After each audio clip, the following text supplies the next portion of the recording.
the whole city thing that's going on. All right, let me get a new track pulled up here on my software. What software do you use? Man, most of the time I just straight up use GarageBand. That's what I'm using for my audio feed. Yeah. I have a Tascam DR40, and so I've got like a portable, like a case I carry back and forth between here and the university.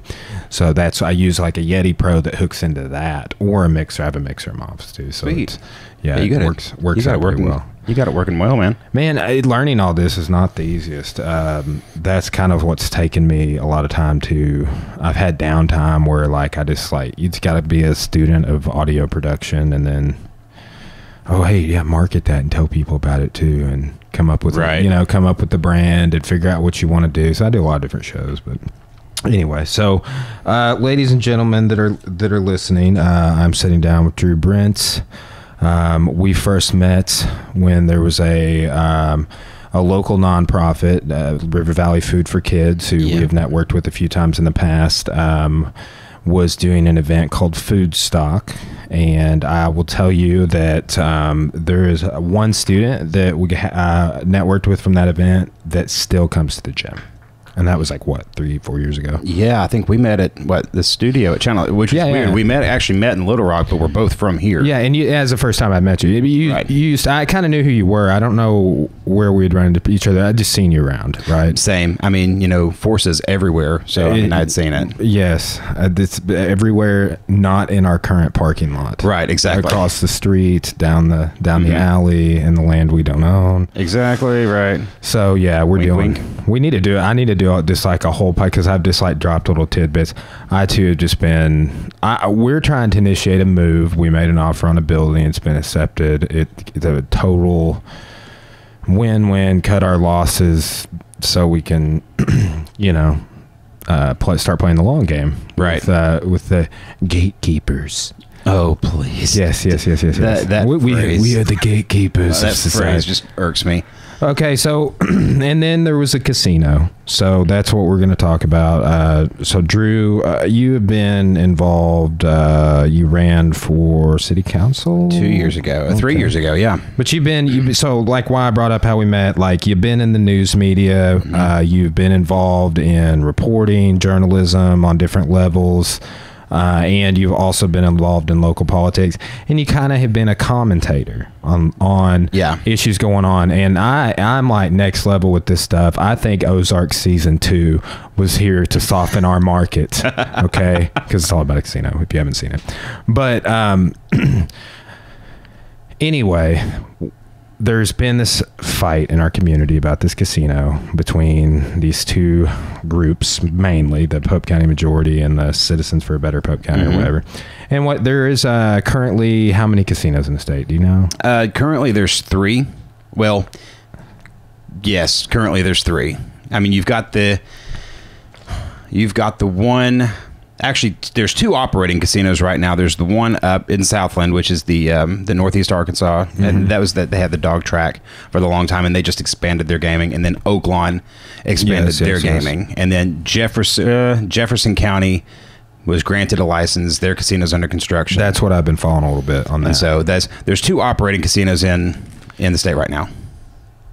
And so they were going to issue how many more licenses for our state when the amendment passed? Are you familiar with that? There was actually no casino gaming at all before Amendment 100 was passed. So, and that's what's interesting to make the differentiation. Southland and Oaklawn were classified as hosts for games of skill or games of chance, and you can use air quotes in that. Yeah. You could place the bets on the ponies or the dogs, but as far as actually blackjack, poker, things like that, slot machines. What do you like? It's just sidetrack. Nobody ever talks about this. Like, do you own a dog? Because I love my dog, and I think that racing dogs is kind of cruel, dude. I was also a horse guy too. When I was younger, we broke horses for livestock and rodeos and that sort of thing, which is kind of a messed up process in of itself. So I mean, I'm not just a real big fan either way, but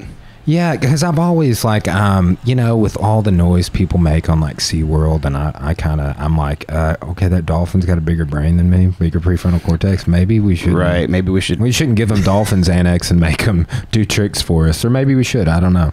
But I definitely like it raises some issues for me. I'm not like, I don't eat meat because of it all, But right. I'm just like, based off what I've learned about dolphins and whales, I'm like, why do you keep that in a swimming pool?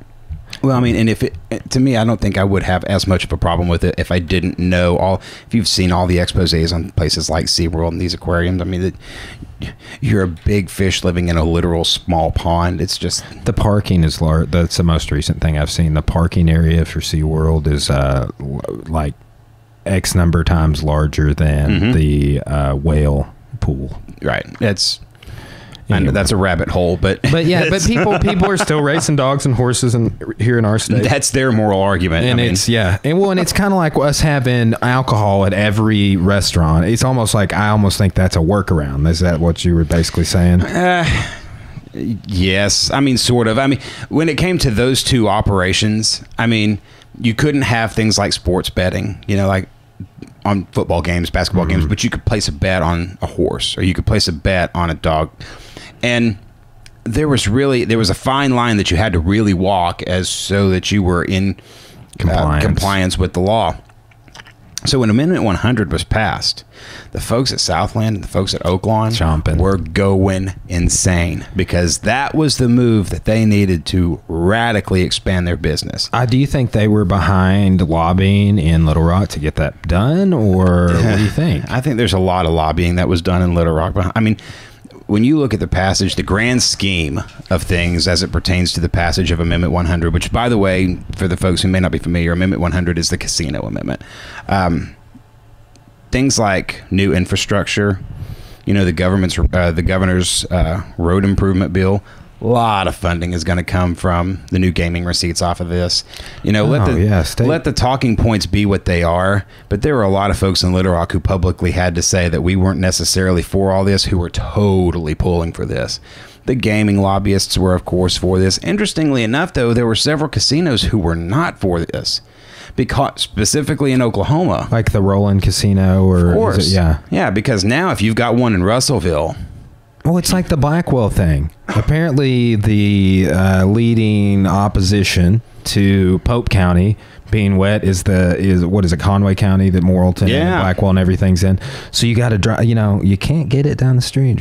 You got to drive 20 minutes. And like everybody I talk to, when they start telling me this, I mean, I don't drink a whole lot, like hardly at all. Right. And when I do, it's usually with dinner or something. But they're like, if I was just driving straight back home, I wouldn't drink on the way.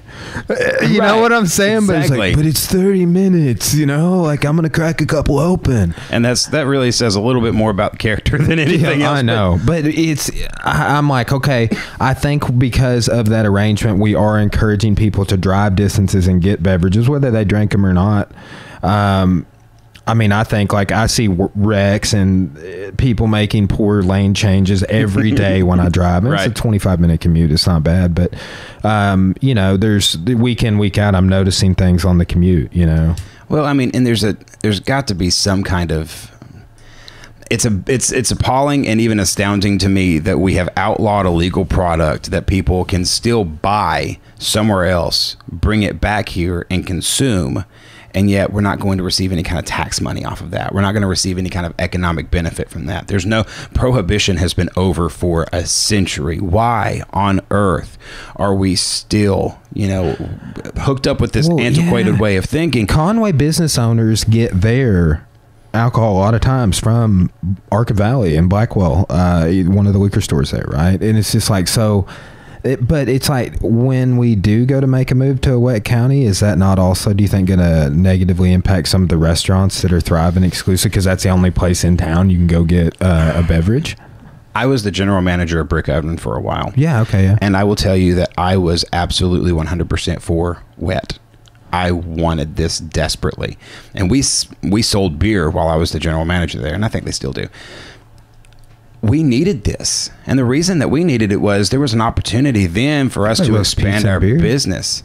Expand our business maybe to a full-scale bar if we wanted to. If you wanted a Crown and Coke, you could have that with your meal. You could do, there was a lot of opportunities that you could have there.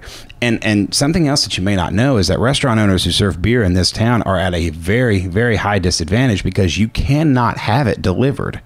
You have to go get it. You have to go get it. Yeah. So, I mean, it was in the $2,000 to $3,000 a month range to purchase the beer, to go and get it, travel, all coming out of store. So making the county wet would actually ease some of the burden for the folks who are serving that. You have the opportunity to expand, but then here's the other thing. The people who are going out to eat and getting their drinks and that sort of thing, typically, I mean, you're seeing a lot of economic leakage to Conway or Fort Smith, Fayetteville, Little Rock. It's estimated up to 30% of our economy goes to one of those four places. Make the freaking county wet. You know, if you can even get 5 to 7% of that back, the profit margin for every single alcohol serving restaurant in town goes up exponentially, just because now you've got Russellville money staying in Russellville. It behooves these folks to support the wet issue. I had one of Cora's family members, for example, who drinks, like not like all the time or anything, but she has nothing against it. Voted against when it came up on the last ballot because of the propaganda that was out. Yeah. We didn't even come here to talk about alcohol today, but but propaganda is a great thing to talk about because that's a whole freaking casino argument right there. There were billboards when that was going around all up and down the River Valley on I-40, and it's just like I was seeing them, and it's an active campaign by people, and it's no different than my attitudes and your attitudes, I'm sure, of like wanting retribution for like what your convictions are. You know what I'm saying? So like I kind of empathize with people, but it's just how you go about it, you know. And I do not empathize with corruption in any way. But it's like, you know, people saying like, I'm more like, let's explore these arguments. Like we had a situation of where you can go have a drink with dinner, and after having drink at dinner, you drive home. Right. You know, or you go drive to get it, and maybe you drink on the way home, maybe you don't. Either way, I would hope you don't. But either way, you're transporting. There's all these implications, tax implications, economic arguments, and there are people, and I guess it's you could say people typically refer to them as the old guard or. The gatekeepers. The gatekeepers. I heard somebody call this one particular person who's apparently suing the city right now an old guard, old money. Yes. It's typically these people, and it's typically generational, right? I mean, would you agree with that? Well, I guess do you see any people our age who are like anti-alcohol, anti-cannabis, I don't think, to be honest, I think the whole moral argument with the old guard is a bit disingenuous, and I'm going to tell you why. Because there are some of those folks who 100% believe that. They really do. But a lot of the folks who are the most public about that are the ones who have business interests that this would absolutely adversely affect. All right, let's just call the spade the spade. Some of these old guard folks, as you refer to them, who have come out against this from a moralistic perspective, they do not care if a casino comes here one way or the other. What they care about is having to raise their wages. All right, that's what they care about. So, for example, if you are a large business owner in this area, and there's a $250 million investment from a casino resort coming in, and it's in this contract right now that's staring at me back in the face. It says there will be a minimum wage of $13 an hour for the lowest paid employee. $13 an hour. And that's a waitress, right? Did I see that? I'm not sure, but I think so. I think that's offset by some tips. So I'm not entirely. I saw something about waitresses, but it seemed like not the stereotypical setup around here of what most businesses are doing in terms of allowing their servers to split tips or paying a lower than minimum wage, $2.75 plus tips kind of a thing. And so they will come out, and this will be their argument. This is a tax on poor people. This is poor people are going to come to this place for an opportunity to get out of poverty, and they're going to lose their homes, their jobs, and not feed their kids. There are two big problems with that. All right. The first one is that's completely and totally false. People who are making bad decisions with their money right now in Pope County will continue to make bad decisions with their money wherever they freaking go. That's how this works. Opening up a casino provides another avenue for the same people who are making bad financial decisions to still make bad financial decisions. But the one that I have the biggest problem with is that if you come at this from a moral argument, then you have to have a counter plan. It is immoral for government officials to look at a situation like what Pope County is in right now, where there is 3% unemployment. It's one of the lowest unemployment rates in the entire state, with nearly a 20% poverty rate, which is one of the highest poverty rates in the state. There is a huge disconnect there. And if you are opposing this because you don't want to have to competitively raise your wages, you don't get to talk about the immorality. And you're trying to keep potentially higher paying jobs out. Exactly. Actively. That's immoral. That's wrong. So not to go out of order on topics. I assume most people listening to this, unless you're outside of our little niche, but people listening to this locally will kind of know. But the division on this between the city and the county. You know what I'm saying? Because here's kind of where we were, and I'll let you go into it more in detail, but county opposition, quorum courts all opposed, county judge seems to be leading the opposition, but he did make this random post like 5 months ago. It's like, you guys should look into Cherokee. Which is but apparently some upstairs back room sort of deals were made by members of the quorum court is what is swirling around the rumor mill. And then the whole time, another thing that just some sources I have and commentators on the issue have said that the county played the city out of the deal in some way, or the city played themselves out of the That's deal. A little more accurate. Yes, but if you take into account that it's possible that something went down in the last week, right? Because here's the thing. Here's what I was told today. I was told that the Gaming Commission let the quorum court know that if they didn't make a choice, it was going to be Gulfside. Mm-hmm. I don't know. I haven't been able to verify that, but I heard it from two different sources. I haven't heard that. I can tell you that I feel like Cherokee was pretty well locked up. Do you think they have the best proposal? I don't want to speak to that specifically because I don't know that we know all of the proposal. I think we know the high points. I also was told that the quorum court voted on a contract that they had never seen. I think that there are some officials who are looking into that, but I think that's a little preposterous, and I'm going to tell you why I think that's preposterous. There were too many leaks about this contract, about this proposal that came from several different people that make me think that the quorum court had never seen it. And the reason that I feel that way is because there is a lot of information, and then you can see it on the video here, but I'm holding the contract in my hand. They presented this to members of the public before they presented it to the quorum court last night, like during the meeting.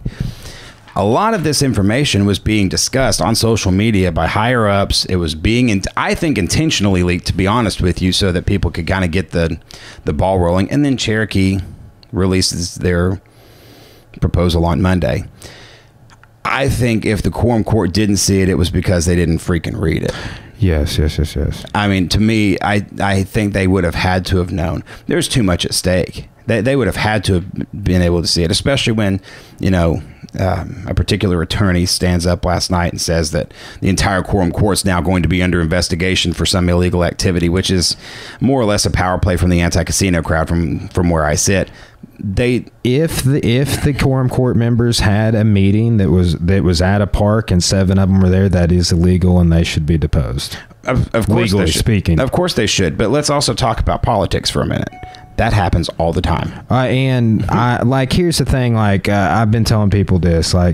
Yes, I'm pro casino, but I'm anti-corruption. Right. You know what I'm saying? And that's also going to be what blows this issue up is people not you know, crossing their I's and dotting their T's, so, or vice versa, so to speak, right, is doing it that way. It's just like, you know, like, why open up there being any avenue?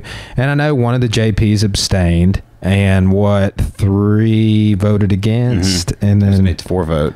Okay, yeah, and I don't discredit or even condemn Blake Tarpley for abstaining, and the reason I don't is because he's in the banking industry.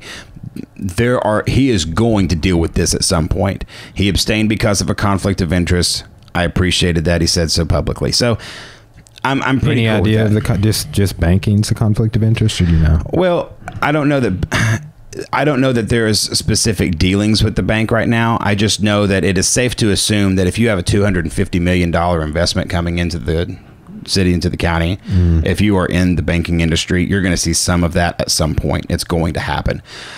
So I can't speak to the specifics. That makes sense. That makes sense. So, I mean, I understand that. To me, here's what's really interesting. The people who talk about the backroom dealings or the things in the park, that's unverified. What is verified is that I believe the law reads this way, and I could be wrong. If you have 2 elected officials who sit on the same governing body, three or more governing officials on the same governing body, and they are in public or they are discussing any business, that should technically be known as a public meeting. All right. I'll give you a great example of what an illegal activity was. There was an illegal activity that was done right in front of our eyes Monday night when the city council huddles together and has a conversation with the mics off. Yeah, in front of people going in. Why are they doing that? Still, well, even if they're not speaking to the public, this is this little circle. That's technically an illegal meeting. So my guess is from the pro casino crowd, you can make the argument that several illegal meetings happened. I don't think anything's going to come of it, to be completely honest with you. Even if there is so much of an inkling of a little bit of corruption, nothing's coming from it. And the biggest reason, this is constitutional. It's constitutional. This is a law. The Racing Commission shall issue a license. And the quorum court made their decision on which applicant it was going to be. Gulfside may sue, but I doubt very seriously it's going to go anywhere.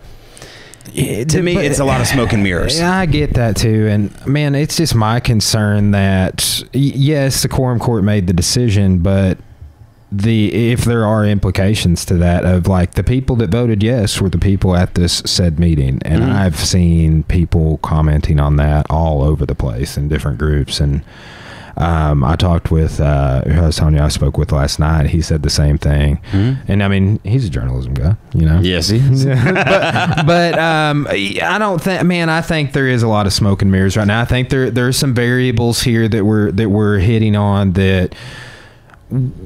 You seen that meme where it's like the dude, looks like he's flipping the guy off, but you like look at it from the other side, it's 3 fingers. I think we're seeing some of that right now. I think you probably are. And what's the easiest way to throw off a scent on anything you're trying to do in politics? The easiest way to do that is provide any implication of impropriety anytime. The Democrats and the Republicans nationally do it all the time to throw off the scent of whatever it is that you're doing. So the anti-casino crowd, they're going to tell you that the quorum court folks, they were absolutely totally involved and had money backroom in the casino. That's what they're going to tell you to do. Whether that's true or not, I don't know. I don't have any evidence of that. Now, I would say this from a purely journalistic perspective. It is absurd to believe that there wasn't some private conversations that were had, because that's how politics work. If you want to know how the city works, if you want to know how the county works, and you want to know where all the biggest decisions are made, Brian, go to Old South at 6:30 every morning, and you'll watch the politics happen. Or go to Hardee's, Stobie's. All of these 3 main places are where all the political dealings occur, and they happen right in front of you. It's the same way in Washington. There's a very notable steakhouse and a barbecue, seafood place right there in Washington. Every representative, every senator, they go in, they make these deals. It happens all the time. Is there some potential impropriety? I don't want to say that, but probably. Because there always is. Maybe not necessarily with this issue, but there's always something to sniff around in. You know, there's always something to sniff around in. To me, at this point, if they can prove that, then I would love to see it, and then I would love to move forward from that. But if this is, yeah, it's kind of one of those things. It's like you got to put up or shut up on it. You know? Right. It's like there needs to be the proof, or we need to move on. And the biggest issue that they're going to have is that public opinion changed on this issue. It did. It shifted. Do you think that was because of the propaganda effort? Is the people? That's the perception I got. Is the people that voted before did not know? Like I was saying, my wife's aunt being duped into voting against alcohol being legal, and she's like, "Wait a second, what did I do?" I've had more people tell me I didn't know what I was voting for. I mean, and I fault the pro casino crowd. I fault the actual operators themselves. If they had marketed this thing the way that it has been marketed post-election, pre-election, this thing would have passed with flying colors. And by the way, it did in the state. It just didn't in Polk County. And so we would not have this conversation. And I dare say this, if it had been done this way, Randy Horton would still be mayor. 100% Randy Horton would still be mayor. What, speaking of Horton and who was it? Judge Gibson. They both issued some support, or showed some support for Gulfside. Yes. Gulfside is now in a petition process. Apparently has a hearing set up on like Thursday or something, like tomorrow, right? Yeah, it's tomorrow. As of this recording, it's tomorrow. So what I heard is that, like they, again, we mentioned this earlier, but that the Gaming Commission sort of tipped off Russellville officials that like, hey, Gulfside's going to win their appeal, so you have to make a decision now. And that was the rush. I heard that again from a couple of sources. I don't know if that's the case or not. I'm sure that will maybe come out tomorrow. Maybe not. But it's like people are also talking about this, like potential to end up with 2 casinos. I don't see that happening, but I've seen multiple people say that. That's unconstitutional. That won't happen.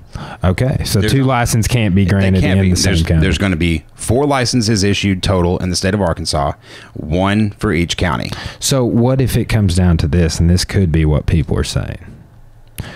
We have chosen Cherokee officially, correct? Right. What if Gulfside wins their appeal tomorrow?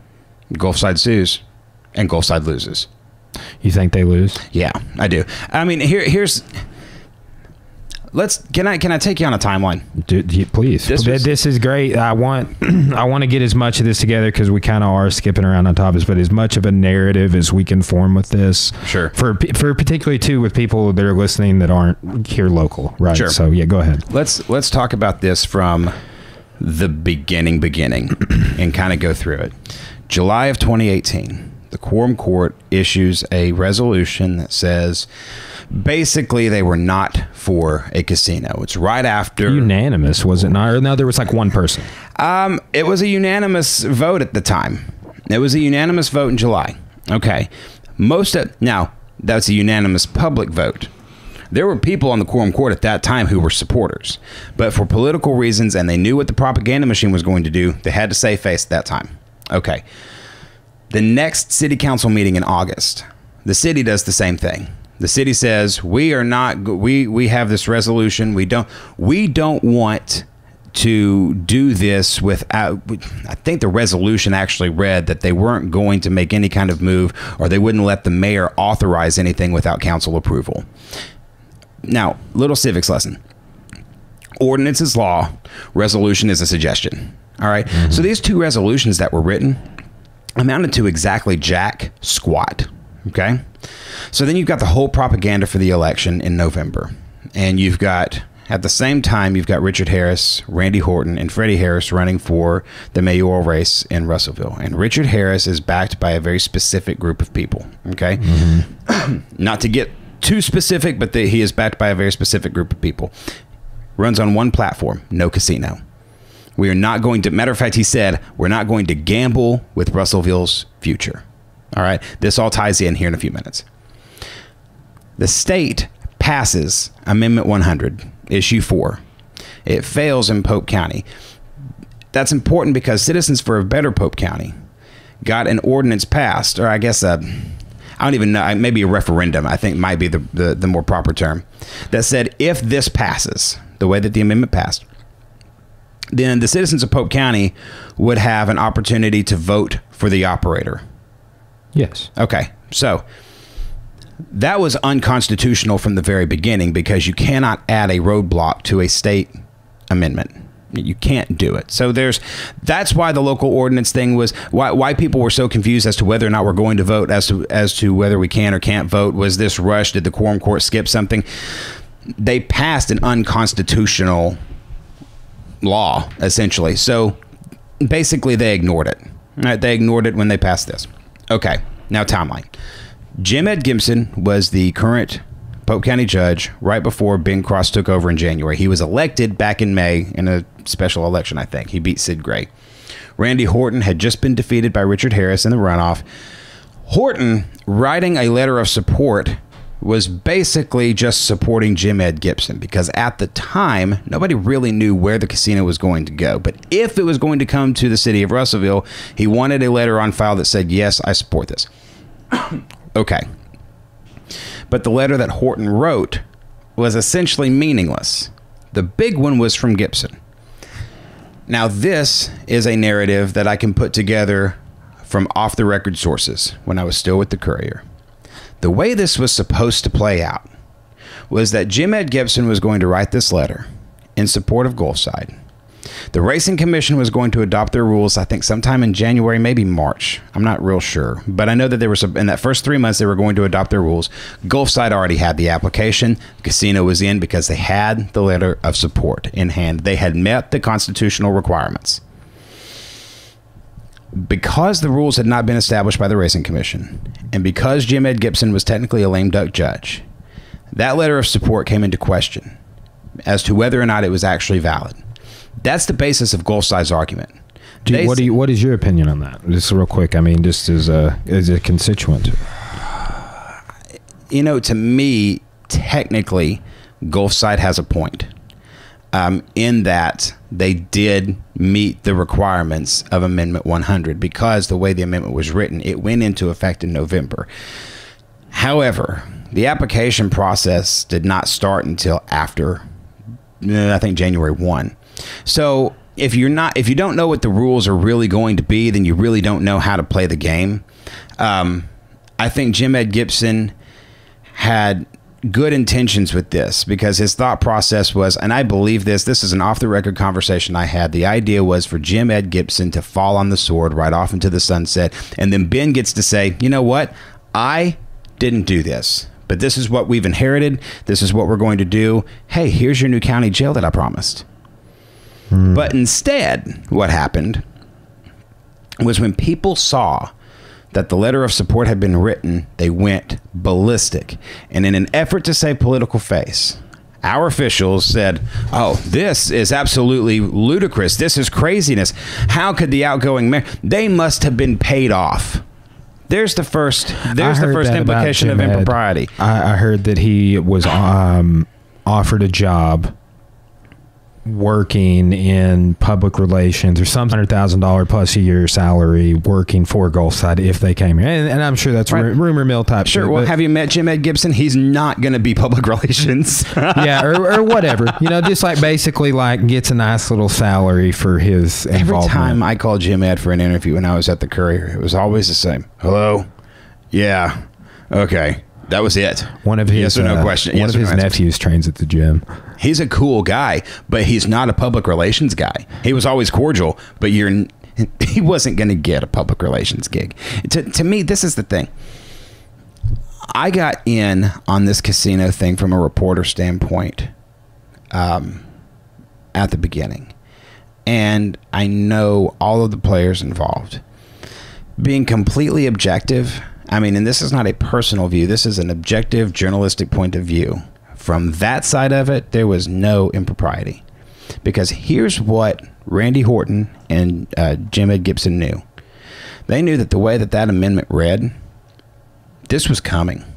It was going to happen one way or the other. And that big spiel that Ben Cross put out last night on the quorum court when they actually passed this. Right, can you paraphrase that real quick? Because I heard he went off on a little bit of a rant. I did not. I didn't follow. I was like, I was just talking with people all night last night, and doing some reading online. But I was at the gym until 8 o'clock, teaching classes, running my business, and stuff like that. You know, the one that the city won't let me grow. Right. I can't wait to get into that. Yeah. It sucks sometimes a lot. To paraphrase what Ben Cross said, he has this entire spiel about why the county made this selection that they did. And really where it boiled down to was, he said, if we knew this was coming, then we wanted to make the pick. And actually, Caleb Moore said this. We wanted some kind of option. Either, and actually, it kind of backs up what you said about Gulfside, because I believe there was a comment made that was either you guys are going to make this choice or the state is going to tell you which one's coming in. That was the whole idea. That was the whole big spiel that they put out. It's like, well, we're going to take back control. If this thing's coming, we're going to have some control over it. That's complete and total garbage.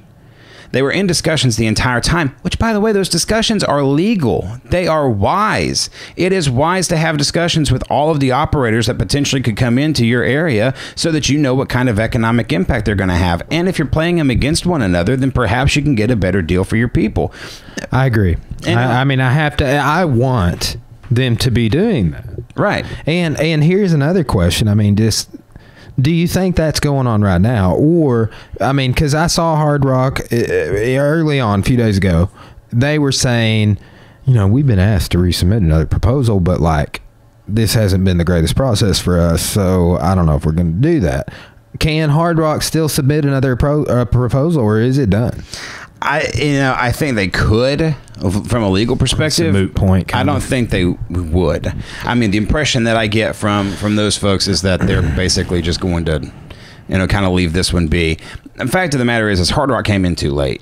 If Hard Rock, if they had come in before the election, they'd have won. I mean, it would have been absolutely no discussion. When Hard Rock entering this discussion changed public opinion. Oh yeah, and that's kind of the tragedy, honestly. It was, everybody wants that brand, I feel like. But I'll be honest with you. To me, they, as a franchise and not a true Hard Rock brand, I mean, that's a good point. I think they could provide some name value. I don't know that they could provide the infrastructure, and I don't know that they could provide the amenities that the Legends Group can. Bro, all I know is that Widespread Panic plays at Hard Rocks. Okay, that's where I got those 3 posters. But it's just everybody hears Hard Rock and they're like, oh, they know Hard Rock. Hard Rock is easily identifiable. It's sort of like people talking about having a Red Lobster here. And if you told people that a Red Lobster was coming, they would absolutely lose their minds. But if you do a kind of hole-in-the-wall seafood place that's better than Red Lobster, people are still going to wish that they had the Red Lobster because that name carries more value. Isn't that strange? It's strange, but it's true. I think that's the same with the Legends Group right now. I think that's absolutely the same because, I mean, look, even if you are uncomfortable with the idea that it's not Hard Rock, look at the backing. The Cherokee Nation, and then on top of that, the Jerry Jones Group. A lot of Dallas Cowboy fans around here. If you don't think that there won't be at least a star somewhere on this place, you're kidding yourself. I mean, it's got an Arkansas tie to it now with the Jones Group. Yes. It's got a River Valley tie because the Jones Group has done business in the River Valley for a long time. They've got more of a vested interest than anybody else would have, in my opinion. So, yes, while Gulfside originally got those letters of support, they didn't get them from the Quorum Court. They didn't have the public outcry. Did it default to the Quorum Court just because Cross was unwilling? Didn't it? But was it originally it's got to be the judge, but then people found out it could be a majority of the Quorum Court? It was already written in the amendment. The amendment always said it had to be the county judge or the Quorum Court. Okay, that's always said clarification. Mm-hmm. So, what is going to happen now? I mean, what do you think? Well, I mean, here's where we're sitting. It's going to be the Legends more than likely, unless some catastrophe or the the opposition to the casino is able to. I've already seen arguments that I guess it's a husband and wife duo out there. That one girl that argued with Nathan on something. Yes, Anna Sturritz is her name. Sturritz, yeah. Mm-hmm. I've already seen some quotes they're putting out and stuff. What do you think? Is it going to be just like, is the money going to trump all the local bickering and they're going to get in and nothing's going to stop them? We're past the threshold of all of the holdups.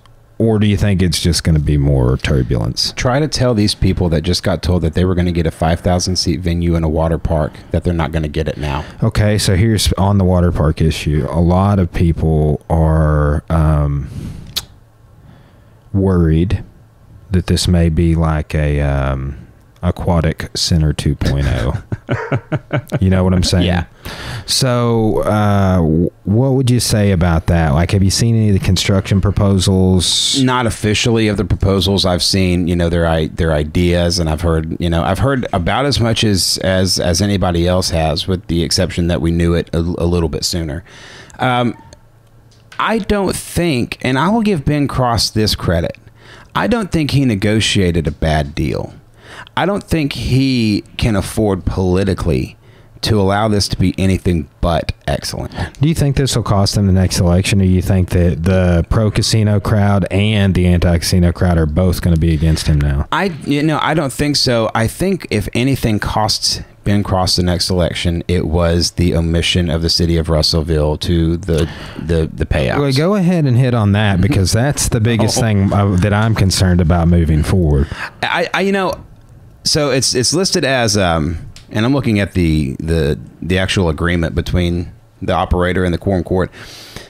Section B, it's called an economic development fee. It's $38,800,000 to different places in the county.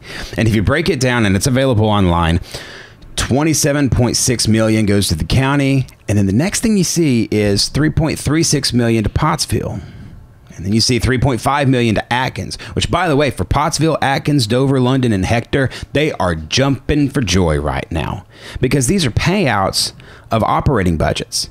The operating budget for the city of Russellville is just over $12 million a year, and the city of Russellville got left out.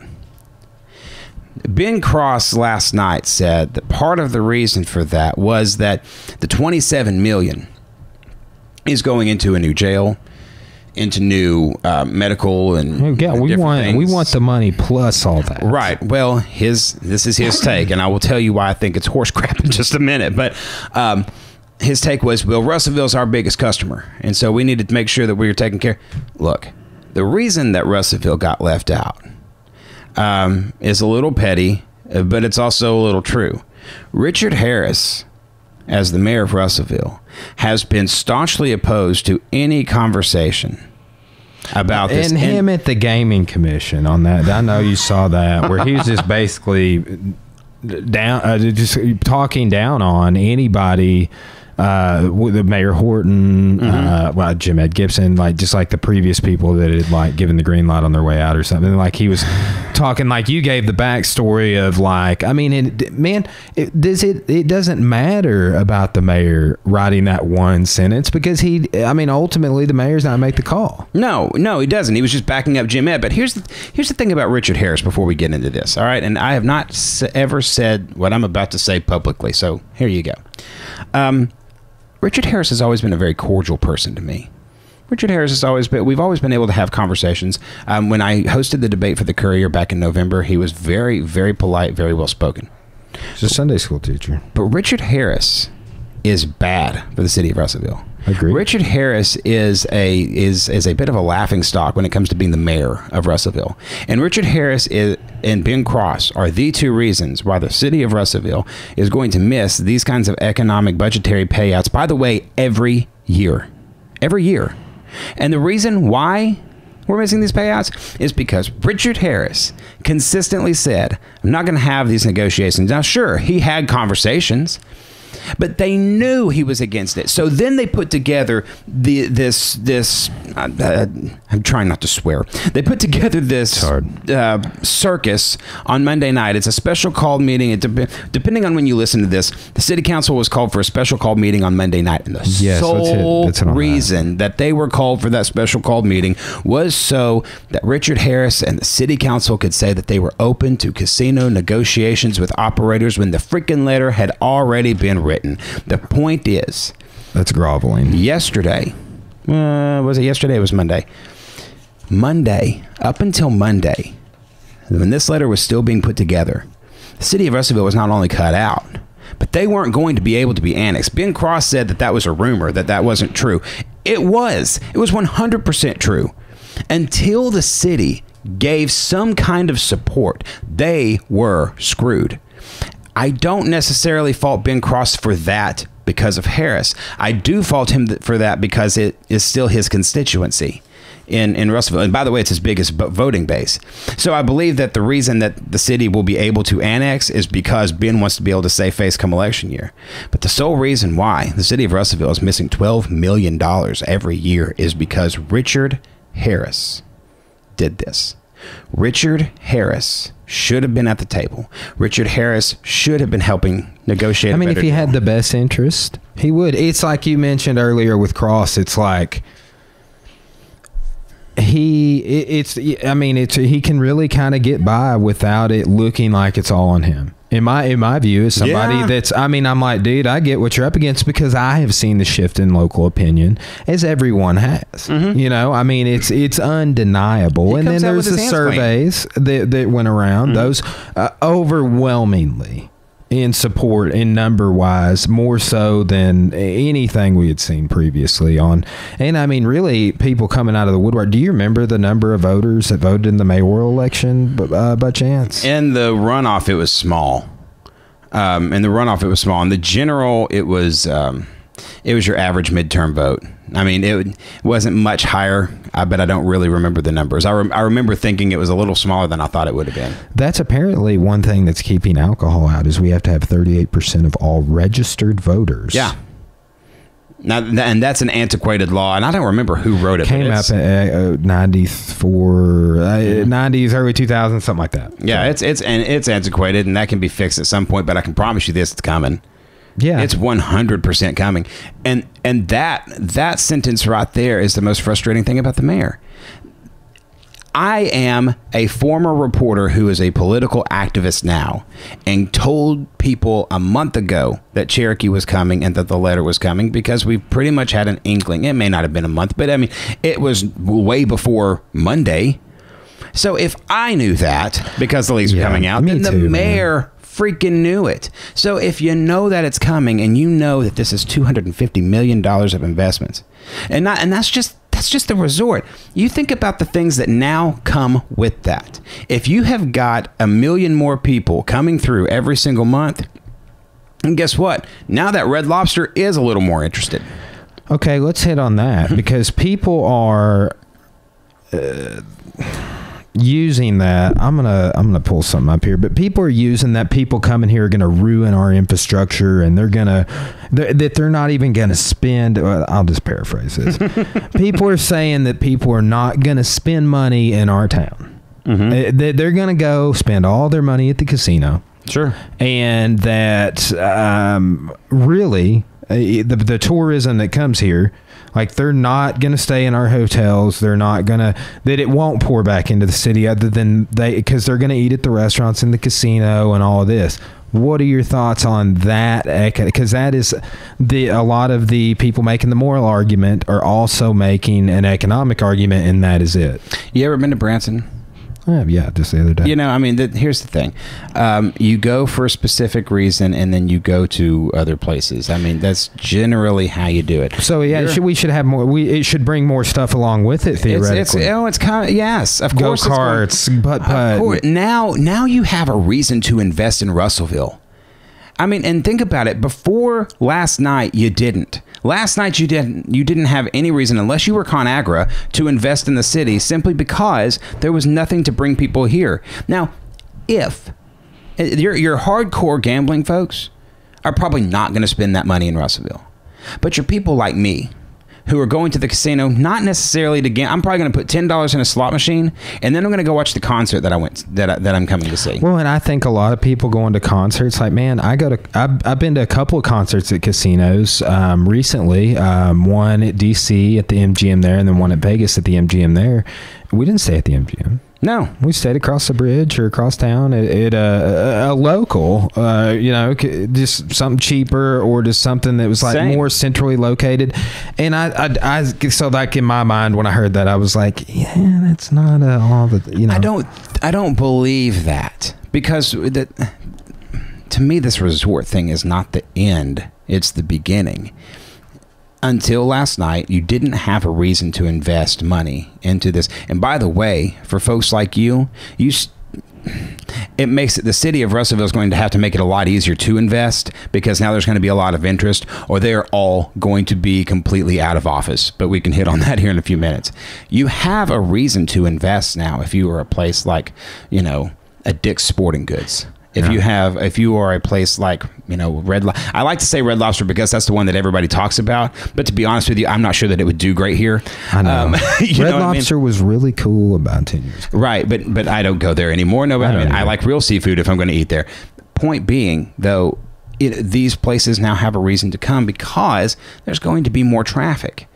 I am a restaurant general manager. I won't say where, but I am a restaurant general manager now. I am stoked about this. Do you think so I know that you have some political aspirations. Do you have any aspirations to try and seek any sort of a position at the casino in terms of employment? No. Like, is that a motivating factor for you? No. I mean, I would always listen to take care of my family. I'm open to pretty much any conversation that's legal, because I've got a wife and a family.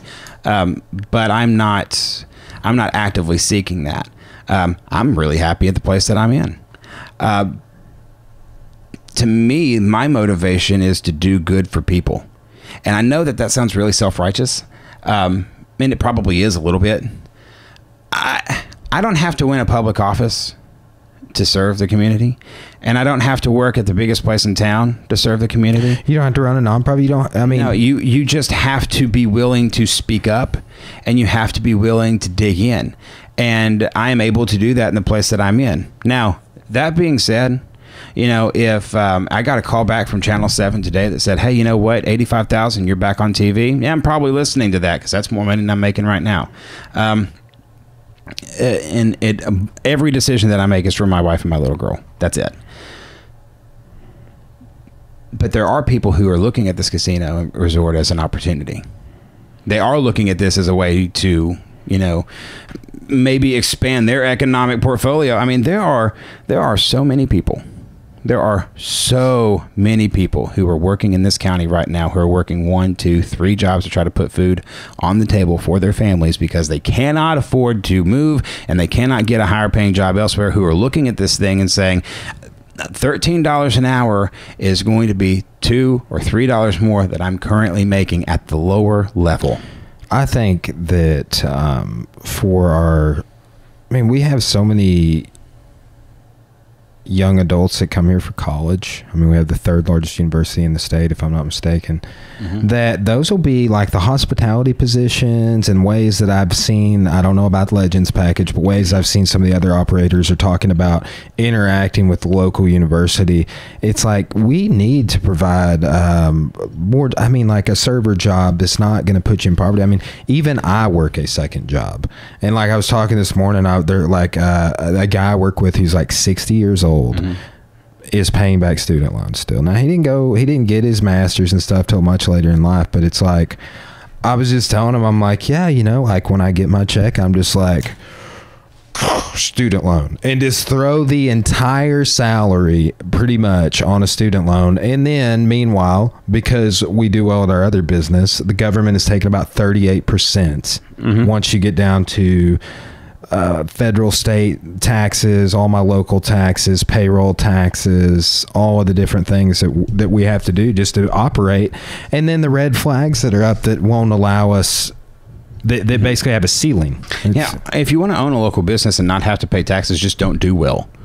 Yeah, which, you know, like we did. I mean, for lack of a better way of putting it, like we hid our successes for as long as we could, you know. And then it's just like now at a point where I had like 30 kids in one of my 8 to 12-year-old classes. We do 8 to 12-year-olds. We have 3 different sections on 4 different days. So it's like there's literally 3 different groups. 8 to 12-year-olds are about to add a 4th, and it's just like, oh man, you know. So now but we do this, and we're doing this with our profits from when we sell the building. We're putting them all back into the business, and we've done that for years. And that's why I think that we continue to do well and grow, because we just bought $2,000 worth of new mats. It's just like, we need some new mats over here. You guys want new mats, right? Yeah. Okay, great. Here you go. That's for you. But has the city made it easy for you? No, dude. I'm telling you right now, the amount of stress involved over the last year, because it's been a year we've been trying to build, and we paid the architectural designs, we paid the engineering fees, and it's like you enter into a new phase of the construction, and then they're like, I know we're just telling you about this for the first time, but you're gonna need to pay this. Oh, you can't do it that way, can't put it there. You know. And it's just like, it's my property, and it's in a residential area that they're trying to move to commercial over the next 10 to 30 years. Yes. And they're spending all the taxpayer dollars on making the area around us nice, but not the area. Like, it's just like, it's the tech agenda. They're pushing the tech's agenda. And it's because they're trying to connect that what is it, Glenwood. The thing is tax dollars were appropriated for East Street, and we're on East Street, and they still have part of our road, dirt road. There's like a little tiny segment that's just like, they're like, oh, it's back in there, we'll worry about it later. Because I think that they're like, the perception is like, oh, they're going to build, they'll just put those sidewalks and drainage, and we'll just put this over here for tech, but not this small business. And I'm offended by that. Well, and you should be. And here's the and I don't know all of the specifics of your situation, but I do know the specifics of several small businesses here in town who they passed an ordinance, the city council did, and I know we've kind of jumped around, but it all comes back to one thing. Our city officials, for the most part, are well, on the record, morons. The issue is that they passed an ordinance recently that if you got a special use permit denied, you had to wait another 6 months to reapply, which was actually on the books, I think, but it was just now being reinforced. It was just now going to be enforced. What a ludicrous thing to do. What an absolutely ludicrous thing to do. You are wanting to say that we encourage small business, but no, you don't. These are the same people who sued frickin' Walmart. Are you kidding me? How do you think that ties into the cannabis dispensary issue? It's 2 separate things. Okay, well, I mean, they had I know you guys kind of riffed on that with Nathan and Kristen, right? You guys talked about the cannabis issue a little bit, but that's been another. It's, man, there's a lot of anxieties. We're having Nazi marches, where there's a Holocaust denial scandal at our university. We got the casino thing, the cannabis, and that was about to be a state. Just like basically these communities wanting to violate state law, or just straight up make it hard for people who contribute. Like, my wife and I contribute to this community big time. Yes. And you do. Like, I have just totally shifted my approach, which is like, okay, I'm done complaining. I'm not in a hurry anymore. And you're going to live with me for the next 30 years. Yeah. And you know what? I have a background in political science, and I'm prepping this American government course, and I think I'm going to use you as a case study. That's the best thing I've heard. I mean, Hausnick and I are sitting down, and that's another thing. These people aren't using any of the resources in the community, our political local leaders. They aren't networking with any of the political scientists, pre-law, any professors at Tech who could give them. Is such a freaking boss. Resource. He's great, and he should be used in more all the time. He is literally representing us on statewide television all the time. I've not seen him one time be invited to anything, and he should be. I use he goes on that AETN show, yeah, and I teach Arkansas history now. And I use AT&T Resources in my arts history class, my U.S. history class. They put out some great stuff like across the years, like their database of content. And he goes on there all the time.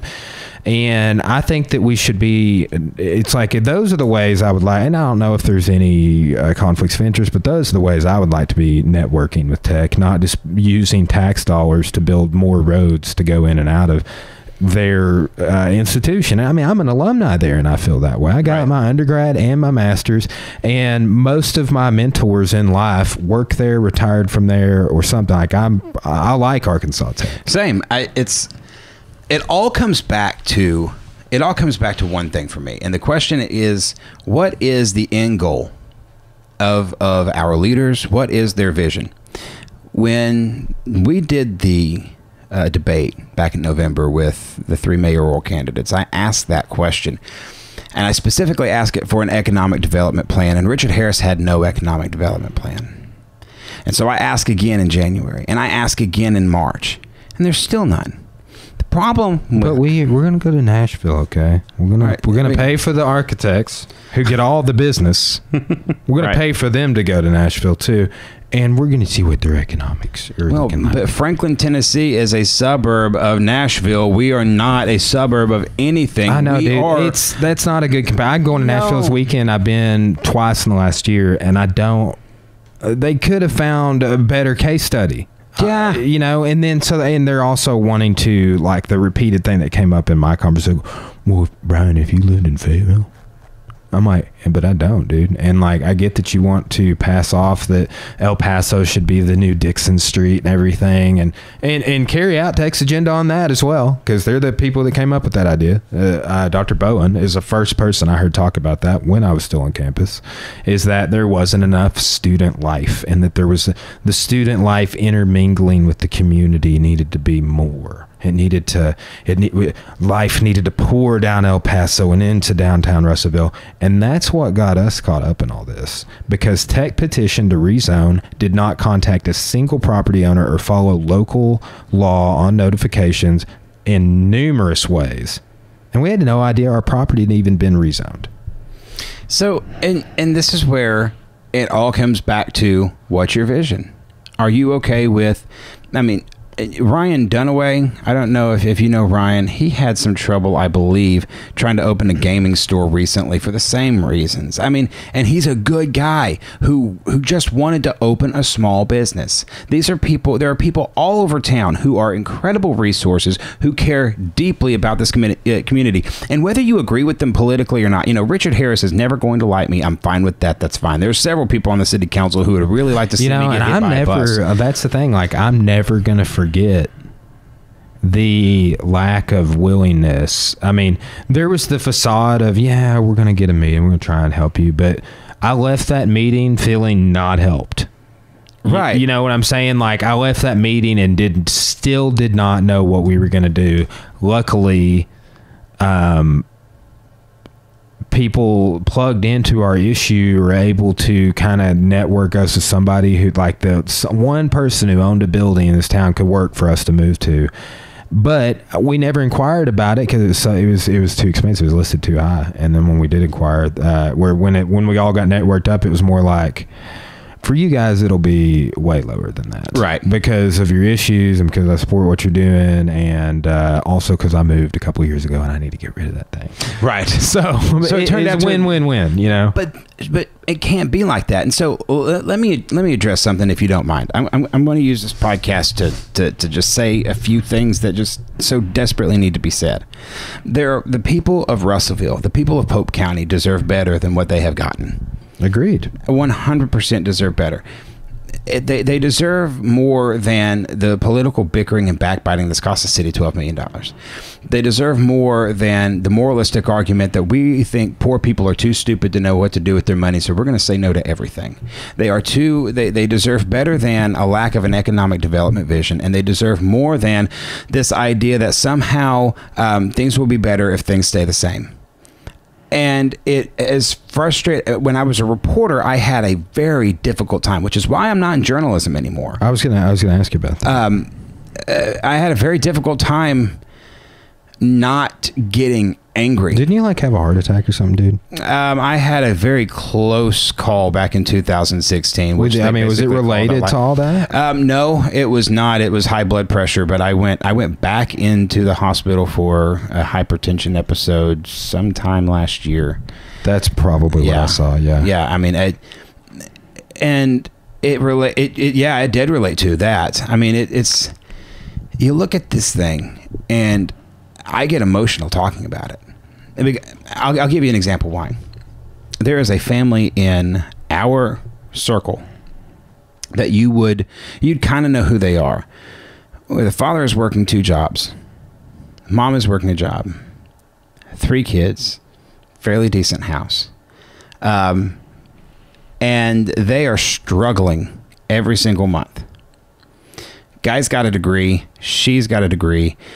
And the officials here tout the booming economy of 97% unemployment.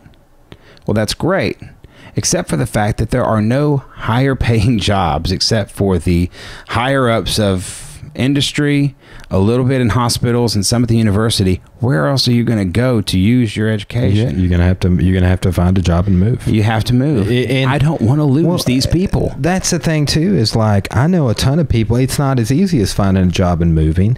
I know a ton of people that have PhDs, and like I am very fortunate that I have a master's degree.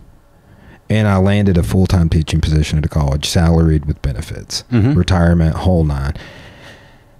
I know a lot of people with PhDs who are not that fortunate. Yeah. That are adjuncting courses at $3,000 a whack, doing 3 or 4, teaching almost a full-time load, but just bringing down about 12 G's a year, probably working a second job, making minimum wage or in the neighborhood. And it just, man, that is, I mean, and that's here. That's here. That's local. And I mean, that's a lot of the stuff's kind of shift to. Did you watch Bernie Sanders on Joe Rogan? I did not. It's great. It's only an hour. I like Joe Rogan. I do too, and it's a worthy watch. And I've been back and forth on Bernie several times, but where Bernie hits at home for me is like that dude is in touch with my plight. Mm-hmm. You know, and things that I don't agree with, like everyone deserves a job. And I'm like, dude, I know a ton of people that don't deserve a job. Agreed. You know what I'm saying? I'm a manager. I got a couple. Yeah. So whether you like his politics or not, or you like democratic socialism or not, or what he is commenting on when it comes to education and when it comes to student loans and when it comes to people being stuck in poverty because of the interrelation of those, and because like, man, you know, I have a master's degree because I realized almost through my undergraduate that I didn't want to teach high school and that I was going to be unemployed unless I could get a potential college teaching. And then I was just going to adjunct to pay back my student loans. But in the midst of adjunct, and they offered me a full-time position, I was like, yes. Yeah, exactly. I mean, it's not because full-time, I mean, I work significantly less than 40 hours a week. Mm-hmm. So it's like today, like we started podcasting at 2 o'clock? Yeah. I've been home for about an hour. So it's just like I already did my whole time there today, taught 3 classes. But man, I empathize with those people. And like, I'll tell the story all the time. When I realized I wasn't destitute anymore, it made me cry. Like, Cora was like, hey, we got like, you know, a few $1,000s in our bank account and our bills are paid. Like, this is our checking account here. And I was just like, wow, that's awesome. And like, then there was like, we were about to get paid again. And it was just like, it was a really good time. Mm-hmm. Right. And she's like, we used to have 75 every month for years. And like, I mean, the whole time I was putting in that work to not have $75, and I was like, that's making it. Right. But I know a lot of people who are doing exactly what I did that cannot make it. Yeah. Or doing more. Mm-hmm. Or they are just as skilled, but maybe they just have an associate's degree, or you just have a certificate. Oh, you're just really good at Photoshop, but you're not designer level. You know, like they don't have that big degree, so that's the excuse of them not getting the right. And the it's work. Probably because they had to go to work early because they didn't have the money to help finish out their school, and they just never had the opportunity to go back, more than likely. And you see this all the time. And you can talk about it from the national perspective. I take everything back local. The idea that we still have people in our area who can't get this work, or who have the work, actually. They actually have the work, but they can't get a more than a part-time job, or they don't have more than a minimum wage job. And now these same people who are saying, you know what, we want to help poor people, but we're not going to pay for anything to help them out. And by the way, we're going to oppose the casino resort, who's actually promising $13 minimum an hour, is the absolute form of hypocrisy for me. It's 100% hypocrisy, because you either get to do one of two things. You either get to say, I'm going to support wage increases and make it a competitive marketplace, because it's not necessarily all about just raising minimum wage. It's making the market competitive, which this casino resort is going to do in town. Or you get to say, we're going to start more nonprofits or open up government programs to help feed these people who cannot feed themselves, despite the fact that they're working. And the great conservative argument that I love is, why don't these people have a job? They got two of them. That is often the case. I mean, if I have, and I will say, I don't consider any of my work jobs. Right. But that's a benefit. A lot of people are, but if I have two jobs, like I've got two jobs, you know, I mean, I'm only 32 years old, but it's like, dude, I'm grinding it out 12 hours a day minimum. Yep. And, you know, I kind of like it that way, is another thing. Like, that's going to be how I fight back. You know, it's just like I'm constantly grinding the gears of just whether that's, and it's things I'm passionate about, whether it's podcasting, cranking out content for the business, filming videos, teaching class, teaching history. It's like, you know, I mean, here's the thing, in the school of public opinion, like, I do use Russellville's case studies in all of my classes, because I mean, there's all my students. They know what I do. That's kind of sad, though, to me. I mean, I appreciate the fact that, but that's where we are, and it is exclusively because we have had this culture for so long of either not in my backyard, or, you know, as a guy who, it's kind of shifting gears but staying on the same lines, as a guy who is a Christian, I get so fed up with the quasi-Christian mentality of this area. And I will tell you what I mean by that. And saying this publicly is probably going to get me lynched, but, you know, no more than that Facebook status. Well, man. You know, and I stand by that, by the way. I totally stand by. I don't think any less of you. If anything, I tell people this a lot, unless it's Caleb Moore, because dude, when I was in his office, he was talking major shit about the casino. So, and then he flipped, and I was like, see you. But usually I'm like, oh yeah, you receive more information about something that you didn't previously had, and you change your mind, and I could see that. Like, that's reasonable. Like over time, people are like, this person, and it's like, I've listened to some of those people defend themselves in interviews, and it's like, yes, I became more culturally sensitive. I developed more as a human being. I have more empathy. I was presented more information. I met this family.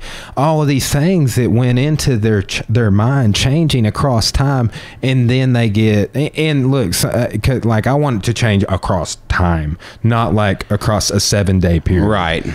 You know, but and that's kind of what happened with me. Like, you know, I have made a conscious effort to try to live a life that I think that, you know, the God I believe in would be proud of.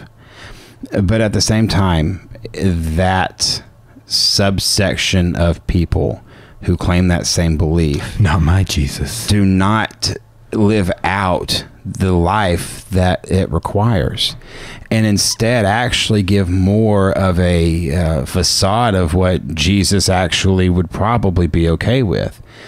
To me, the kind of Christianity that we have seen, not completely, but at the forefront, even in the entire country, but really as a microcosm, just say Polk County, the ones who mix up patriotism with evangelicalism. The ones that say that Trump and God are right in there together. They are killing evangelical Christianity. The ones who are mixing up their belief system of faith with their belief system of patriotism are the ones who are killing evangelical Christianity. And I agree with this. Yes. and the ones who say that you have to be the ones who are not willing to bless people physically and literally, as opposed to telling them what they're doing wrong in their life, are the ones who are killing Christianity. Look, if you've got I try to take a look at the way that perception would be from somebody who does not believe the way that I do. I desperately try to do that. One of my very good friends is a Muslim. We have conversations about these things all the time. One of the biggest issues that I have is from a person who does not believe the way that I believe. I am embarrassed by the way that some of my Christian brethren portray themselves. The same ones that say, I am going to go to church this Sunday and I'm going to worship God, and then the very next Facebook status they call somebody a Democrat or a Republican or hey, those kids, this was my favorite one, from a Christian, said, you know what, those kids in cages, I wish their parents just wouldn't have come over and they wouldn't be there. They're still freaking kids and they're still in freaking cages. And here's the problem. The people who don't believe the way that I believe are going to look at that and say, that's what you believe. The perception is everything. And that is the subsection of Christianity, for the most part, that has controlled this city. The people that have said, I'm going to mix my patriotism with my faith. I'm going to mix evangelical Christianity with what it is that I believe from a political standpoint. And if you don't believe the way that I do, or you don't agree with me politically, then guess what? You're going to hell.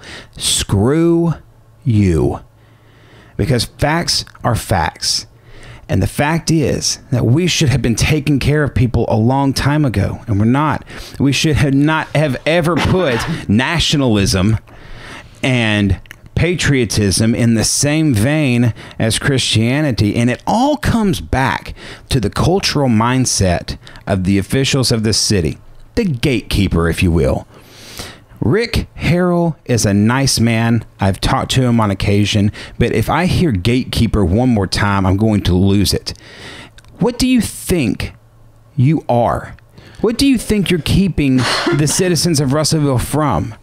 You're not keeping them from evil.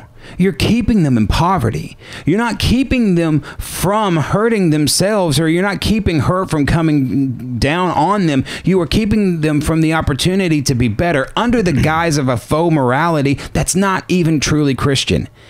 And it drives me crazy. Rant over. Drew, I need...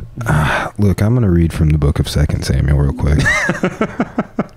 What did you think about that? Because back on the cannabis issue, we kind of are skipping around, but back to the moralistic argument. Right. Just kind of picking up on what you just said. What did you think of Mayor Harris's when they did call the special meeting to approve the special use permit for the cannabis dispensary to open that they had been stopping for moralistic reasons? Mm-hmm. When he made his statement on that, it was more like, well, we're going to get sued if I don't do this. But the book of 2 Samuel says it is. Well, the worst one was the first meeting that they had about that. Recap that. The first meeting, Mayor Harris abstained. Okay, yes, I remember that. It was a tied vote, and Harris abstained. Which, by the way, as a mayor, you can only vote in the affirmative to break the tie, or you have to abstain. So he wasn't skipping the vote; he was voting no. Here's the problem with the moralistic. I'll give you a great example. I wrote a commentary piece recently where I said, in order to make my mind up about how I felt about the casino, I took my faith out of the picture. That's the status I was referencing a minute ago. Okay, Brent, I lost you at took my faith out of the picture. Yeah, I heard that one a lot. Here's the reason why, though, and I think reasonable people can get this. Everything that I do in my life, the way that I raise my kid, the way that I'm a husband, the way that I treat people, comes from a biblical belief that you have to be a godly person to the people that you are around, and that you have to love everyone. I truly 100% believe that. But if you are a government official, it is much more difficult to make your decisions based on your faith when you have the constituency to look after. And to me, where Richard Harris made a crucial mistake was he basically told the voters, I know more than you. My morality is superior to yours. And because my morality is superior to yours, I'm going to vote against this because you clearly don't know what you need to know. He's our shepherd. And to me, the problem with that is that no, you do not, sir. Because if you did, then you would understand that we have to have this kind of economic development, or you need to come up with a better plan, or you need to get the Alliance and Paul Harville up and doing a little bit more than what they're doing. Because if you don't, we are going to continue to have the same issues that we have had. And I had to take, the reason I took my faith out of that casino argument was because I saw a moral for and a moral against on both sides. If I said I am for the casino morally because I want people to have access to better options for employment, then I could also see that this is selling an addiction, which is not any different, by the way, than owning a tobacco store, not any different, by the way, than owning a liquor store, not any way, by the way, of owning a movie theater, because you're still throwing your money away, but I could at least see it. And because you can see the morality on both sides of it, I had to take the morality out of it. That, by the way, made me not a Christian. No, I have to separate those two at some point, because if you are going to serve the community, then the way that you serve the community in a godly way is to be Christ-like, not to be Christ. And there is a very big difference. What do you think Harris's future is going to look like? I know people definitely aren't in softening on, and just my dealings with him, I don't have a favorable opinion. I would say his PR is a disaster. There was a group kind of calling for his resignation. Multiple people calling for his resignation. Oh, yeah. And people wanting distance from that and this, that, and the other. Let's hit on some of that real quick. So, sure. Here's one thing that I've had a recent issue with. So, somewhat recently, when I guess we started maybe talking about doing this podcast,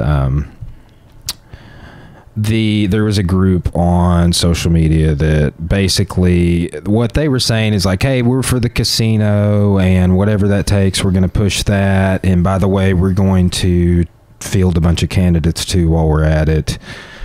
Which that was an eyebrow raiser for me. I was like, because they were actively trying to distance themselves from other groups in the community who were campaigning for political correctness, if that's how you want to describe it.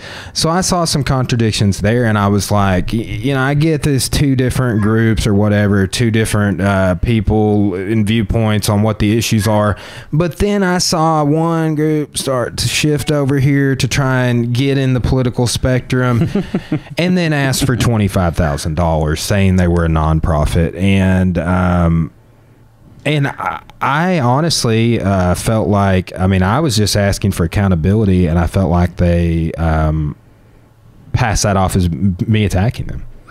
I know what you're referencing. I would say this. I think there's a lot of groups out there right now who are trying to do something. And anytime you are doing something that you've never done before, you make some missteps. I think that was a misstep. I don't think it was done egregiously. And I've not spoken to them about it, so I don't know the backstory. I don't know why they ask about that, and I can't speak from an intelligent perspective on it. I saw what you said. The only thing that I can say is that I think a lot of times when people are angry or fed up or wanting some change, they make some missteps when they get involved. And I thought, you know, as I said, I thought that was a misstep. As far as Harris's future, I hope he resigns. What do you think the likelihood of that happening is without there being groups calling for his resignation? There will be groups calling for his resignation. I mean, well, I mean, you know, I mean, without getting into all that, there has been a little less out in the open people calling, and then it seems that the people with the larger voice are like, oh, we don't want anything to do with that. Well, but by the way, we want to interject into the political spectrum right now. Right. I mean, you want to do the fun thing. You don't want to do the dirty thing. And you're referencing the recall, I believe. And yes, let's talk about the recall. I mean, I was involved. I thought some of the things that were posted by some people who had access to that and who were posting got ridiculously out of hand. It's never okay to attack personally, and it's never okay to attack family. That's never all right. However, that being said,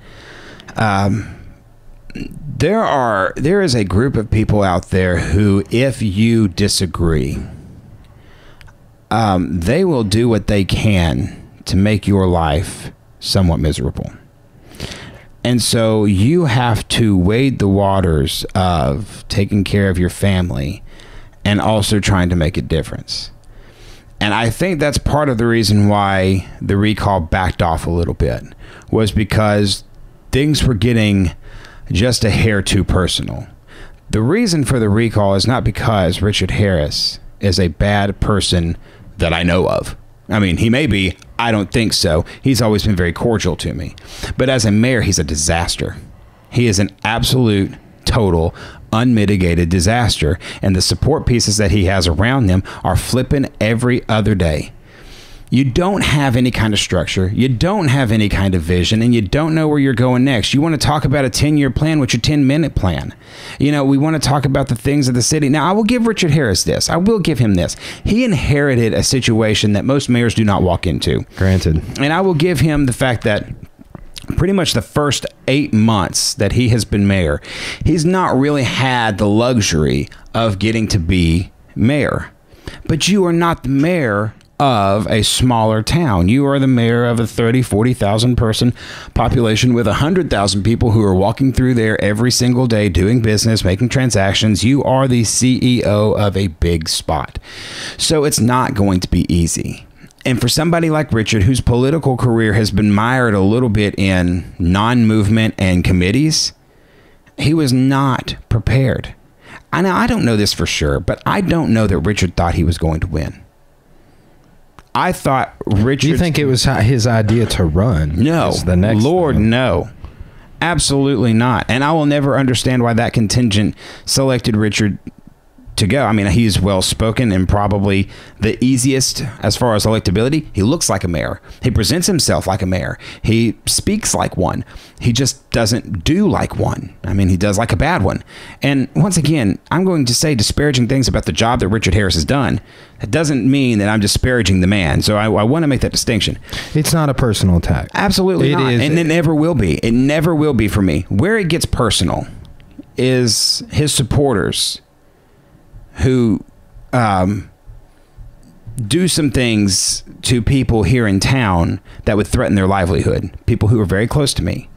And that is where it crosses the line. Do I think Richard had anything to do with that? Absolutely not. I don't think you could get away with that, and I certainly don't think that he would do that.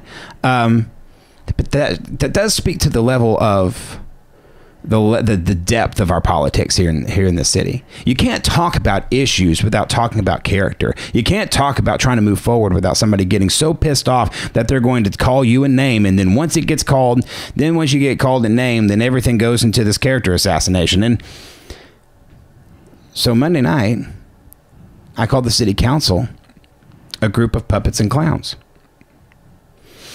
And guess what? That right there got more attention than anything else I have said from a commentary perspective, because somebody had to literally call out a name before anybody would pay attention. You can't get anywhere with nicety in the depth of our politics anymore, and that is so sad.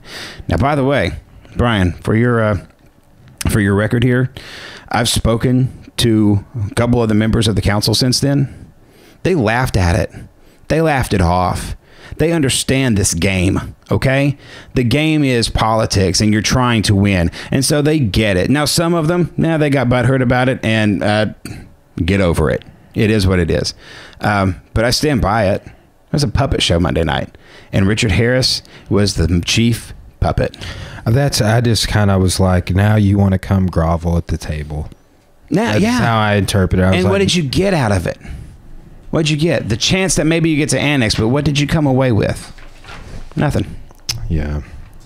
It's disparaging, man. It's, social and political anxieties. And man, I think it's important to just state that this is not just us either that's going through this. Communities all over the United States are experiencing within our state, out of state. There are a lot of social anxieties right now, and I think that those definitely aren't adding to they are adding to this issue for our constituents. It's like in the background of just the things we've talked about today, you also have continued shootings. You also have more division. We're going into an election, and it's just I don't ever remember it being like it is now. It's just like we just keep climbing the social anxiety ladder. Well, because you don't know how to talk about policy, and you don't know how to talk about ideas. It used to be in at least in national politics, you had the same end goal. Let's say healthcare. We want to make sure that everybody has broader access to healthcare. Okay, and that was the end goal for both the Democrats and the Republicans. The disagreement came in how to get there. Well, now it's debatable whether or not the Democrats and the Republicans are even hoping that people have more access to health care. And so that is here's another great example. Used to, you would say hate groups are bad. Okay, that's what you would say, and we would have a discussion about how to eradicate mass shootings and how to eradicate hate groups. Now we can't even get our leaders to say that these people are bad people. Now we can't even get a conversation going. The gun control conversation is a perfect example of what is wrong with this country.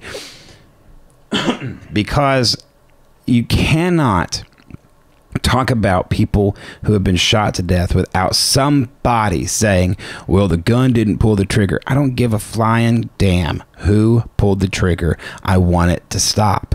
And if we can't have that conversation, then we are screwed. Yeah. I mean, I'm the same way. I tell people all the time, like, I'm an enhanced concealed carry holder, and I am pro there being some reform. Like, and I think most people would be. Yeah, I mean, we're past the point of me and addressing, like, I've uploaded the audio feed, and there is a version of the audio feed on YouTube, but I just recently had a colleague of mine, Dr. Dana Thomason, on. We hit on a lot of these same anxieties. And it's just, what do you do? What is the answer to curbing this angst of, do we focus on mental health overhaul? Do you focus on education of people that are getting firearms, like mandated annual time at the range or stuff? Those are things that I'm like and two, it's like some guns I would be like, I mean, dude, I'm going to tell you something right now. You just go ahead and bust through the door. You can get that shotgun over there in the corner. Yep. I don't need an AR. No. I will say, but I would like an AR for clearing the house at night if I ever had to do that. But that's going overboard. It's like the very simple reality is there's two guns next to my bed. And if you open that door when I'm sleeping at night and my wife is next to me in bed, I will shoot you. Yeah. And man, and I agree with that, by the way. Nothing wrong with that. And as long as I can retain the right to be able to do that, and hopefully I never have to. But the reality is in this climate, I might. And with the fact that we've not had any break-ins here, I had some stuff stolen when we lived in an apartment in Russellville. Cora had her Subaru broken into recently at Bonadilla. It's like we had a member who, like a year and a half ago, their father in Michigan, somebody broke in, home invasion, killed the dad. Oh, my Lord. Yes. He was able to, he's an elderly couple, like retirement age. they're beating up on both of them, and he is able to basically, I think there was 3 people breaking in, and he took out 2 of them, wounded another one, the wife survived. But it's like, man, that's super close to home. That guy was at the grand opening of my business. You know, it's like, that's real. There's evil in the world, and it manifests in these ways, and it's like, I will fill you so full of bullets if you open my door, and I want to retain my right to be able to do that, and as long as you can, you know, guarantee that I can protect this house, I'll be fine. And I think right there is a grand example of being able to have the conversation and saying, hey, you know what, we both agree on that. I 100% agree with that. I think it is a ridiculous. I grew up in Yell County. You hunt. That's me too. What mine was, it was do. Hartman, Arkansas for me, right? You know, so you hunt, you fish. I shot my first gun at 3. I mean, that's what you do. I have no problem with firearms, but I have a problem with the wrong people having firearms, and I have a real problem with access to firearms that is so freaking easy. We say, you know, there's that meme on Instagram, Facebook, 3,000 people died on 9/11 and nobody tried to ban planes. But did you try to go through the TSA on September the 12th? Did you try to fly? You couldn't put toothpaste on a freaking plane for years because they were afraid it was going to be a bomb. That's the kind of that it's a ridiculous rhetoric that every time there's a mass shooting, somebody wants to take the guns when there are reasonable people who are saying, no, I don't care about taking your guns because I have guns. I want to keep guns too. The problem is that I don't want people to die anymore. But we can't even get to that point. It's just like in local politics. You can't even get to the point of having the conversation about the end goal. When I had the local rundown, I talked about the land of extremes all the time. And when you live in the land of extremes, it's one extreme rhetoric to the other extreme rhetoric, and the real truth is actually in the middle somewhere, but the left and the right's never going to get there. You know, the first party that actually comes more centrist will be in power forever if they can do it. If they're ever given a spot at the table. You know, with that's a major problem I have. Go John Kasich. That's a major problem I have with how our debates and stuff are set up. Mm-hmm. Well, we are a bipartisan party. You know, you come to this party, it's 2. Mm-hmm. You know, Republicans and Democrats, and Gary Johnson, everybody else, you are not invited. Right? God, I wish, Lord, Gary Johnson was my pick for simply the reason that he wasn't Trump or Clinton, and that's the worst thing to say. That's true. I felt the same way, but it's like that's the situation of what we were left with. Did you watch him when he came on Joe Rogan? I didn't watch him when he came on Joe Rogan. I watched a lot of John Oliver. You watch John Oliver? Not very much, but I have a little bit. He is an uber liberal, and I disagree with a lot of what he says, but I find him hilarious. You mean you consume material from the other side for the benefit of you having more information about the overall picture? I will give you I'll get back to that in a second. That idea is interesting because I typically, if I were to say I lean one way or the other, I probably lean more left. But when I'm driving, I will listen to Ben Shapiro. I listened to. I am not conservative, but I listened to Ben Shapiro. And when I pulled up in your driveway to do this podcast, I had Rush Limbaugh on, because at least now I've got an idea of what everybody's thinking, and then you can kind of formulate your opinion. Because it's amazing to me. Just today, I heard that the economy is doing better than it ever has, and that it is a booming economy because Rush Limbaugh said so. Then I get a text on my phone while we're doing the podcast that the Dow just plunged to 800 points. And so I'm certain that tonight on MSNBC or CNN that we're about to go into a great recession. And then tomorrow Rush Limbaugh is going to say, no, we're not going into a recession. It's all going to be. And you know what? I can still tie that back locally. It's always going to be misinformation. You've got to dig for the truth yourself. Speculation, man. It's always going to be rumors. You know, everybody's got a source. If you want to know the greatest journalists in the world, go to an Arkansas Razorback football fan forum when there's a coaching search. Everybody has a source. It's the same kind of a thing in Russellville right now. Well, I heard. I know that we spent the whole first 25 minutes of the podcast. Well, you know, a couple of sources. Two people told me this. I read this on this page, and you don't know where it goes. You don't know where it comes from, and you just that game of telephone when you were a kid, and it's kind of like that, and that's how this casino thing got out of control. That's how this medical marijuana thing got out of control. It's crazy. I agree, man. I'm telling Corey right now she's got to take her dog to training. Gracie in there barking on the podcast. So we recently got. Do you have dogs? I've got one. We had one. He was an only child, and he was very sad because the cats don't like him. He's kind of big, and he's very excited. So we got him a friend. Their names are Hickson and Gracie, after Hickson and Gracie. But she is a brat, a total brat, dude. That's her. So we've got Opie. He was a rescue, and he was fine. We've never had any problems with Opie. He's always been great. Jamie had him, and then he adopted me. But when we moved into our new house, we live in a farmhouse, and so, fun fact, I fear two things in life, public speaking and mice. And so we got a cat to alleviate the mouse problem. Cats and dogs. That cat is the meanest cat to that dog I've ever seen. Now, they've started to finally get along, but for the first 2 months or so, that cat would absolutely terrorize Opie.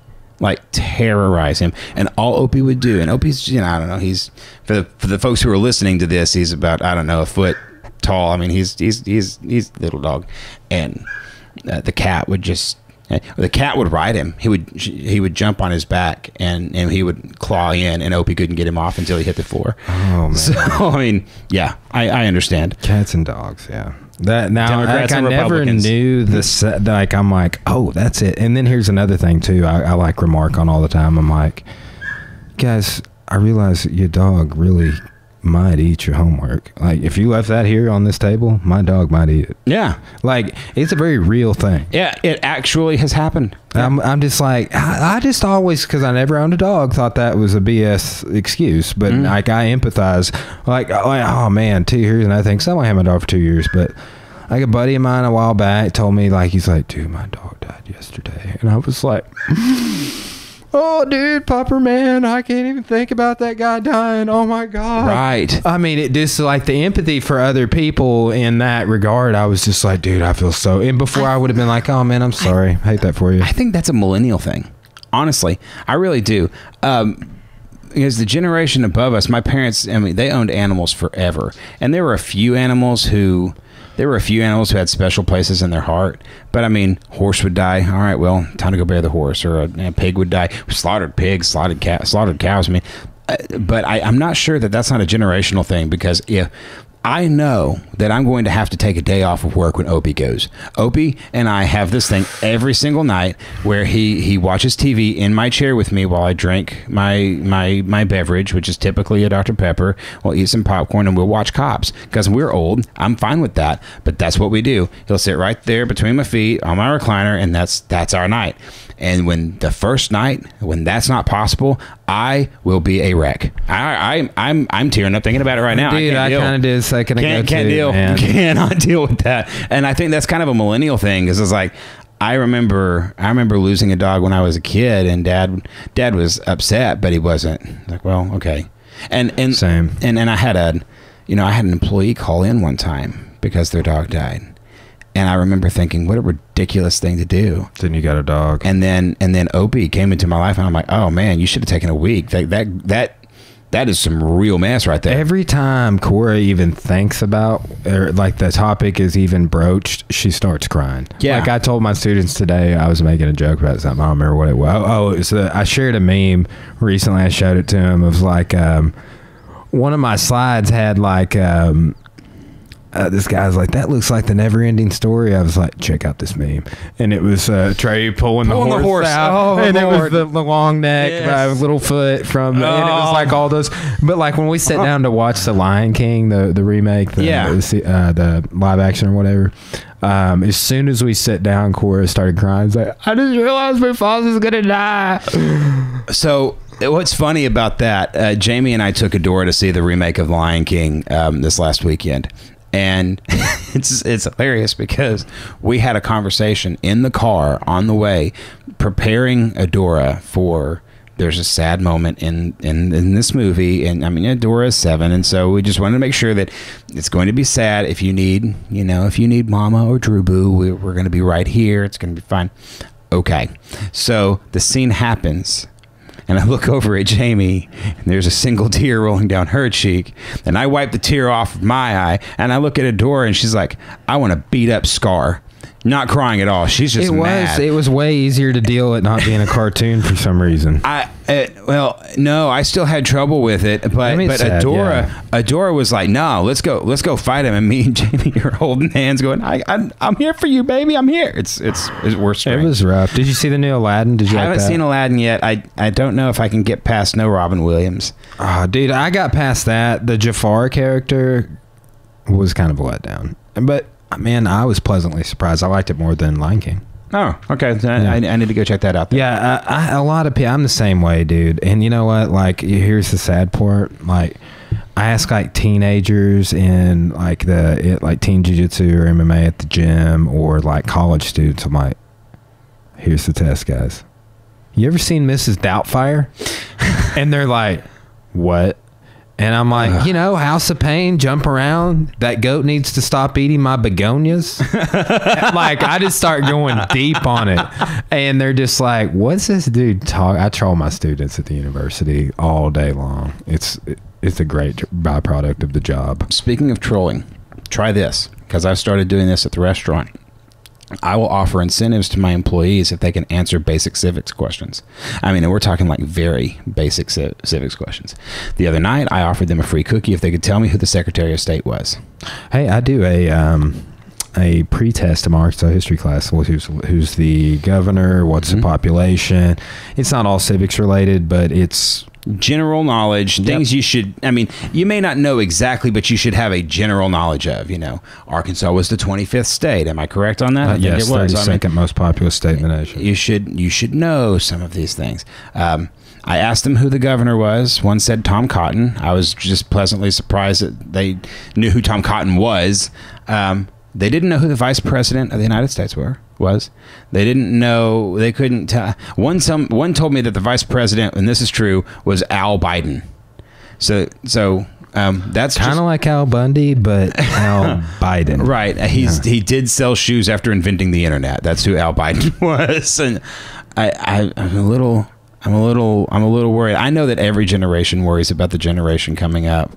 Maybe it's a sign of us getting old. It's entirely possible, because I mean, the whole idea of my dog watching Cops with me and now talking about the next generation makes me believe that I'm turning into my father a little bit. Hey, somebody's got to become the new gatekeepers. Actually, no, they don't. There's no such thing. No, okay. There's not. And to put a nice bow on that. Just to put a nice little bow on that, the only way we will ever see real change in this city is if it's going to come from people like us. And I don't mean that in a way to elevate ourselves. I mean that in a way of people who care, and they don't care about the credit.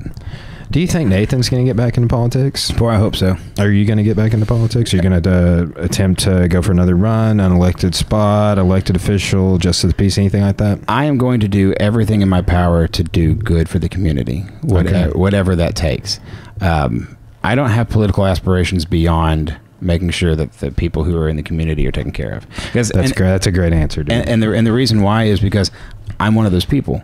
I'm one of those people who's living paycheck to paycheck. I'm one of those people who's trying to make it right now. I'm in that same grind you were in a few years ago. That's what I'm doing.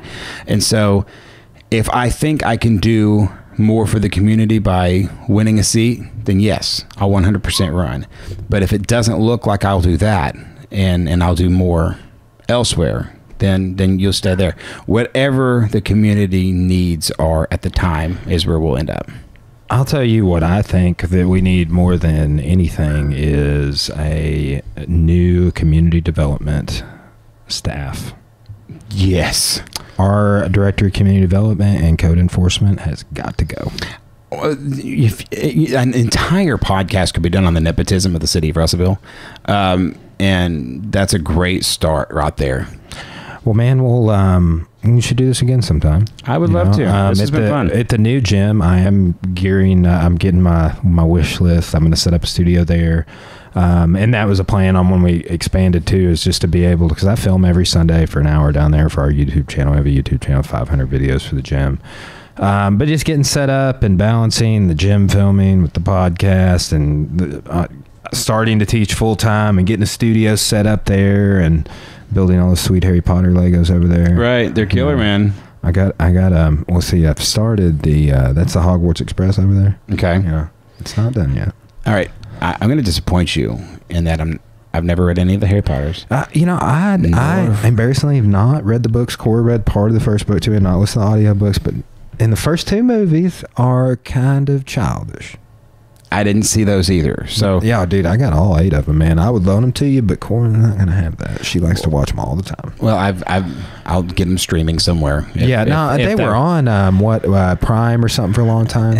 I'll be honest with you. It's going to be one of those things where I say, "Hey, man, I'll add that to the list," and there's no list. I'm probably not, dude. I fought it off for a long time. Cora's a huge fan, and just dude, she turned me into Potterhead, man. Potterhead, is that a thing? Yeah, do people say that, dude? I want some butterbeer, dude.